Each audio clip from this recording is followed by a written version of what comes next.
Hi అండి అందరికీ. ఈరోజు నేను పెసరట్టు దాని కాంబినేషన్‌గా శనగపిండి చట్నీ చేశానండి. నచ్చితే గనుక మీరు కూడా ట్రై చేయండి.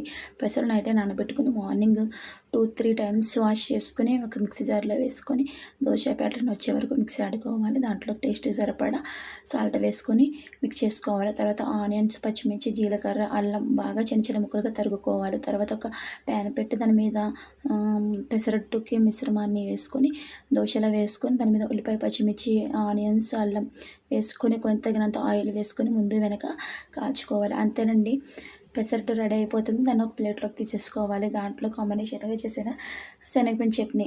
ఫస్ట్ ఆయిల్ వేసుకొని ఉల్లిపాయ, పచ్చిమిర్చి, జీలకర్ర, ఆవాలు, తగినంత కరివేపాకు వేసుకొని బాగా ఫ్రై అయినాక వాటర్ వేసుకొని శనగపిండి కూడా వాటర్లో వేసుకొని కలుపుకొని అది కూడా వేసి పసుపు, ఉప్పు వేసుకోవాలి. అంతేనండి, శనగపిండి చట్నీ రెడీ. మా పిల్లలు దోశ తినారని చెప్పి వాళ్ళకి పూరి కూడా చేశానండి. ఈ వీడియో నచ్చితే లైక్ చేయండి, సబ్స్క్రైబ్ చేసుకోండి.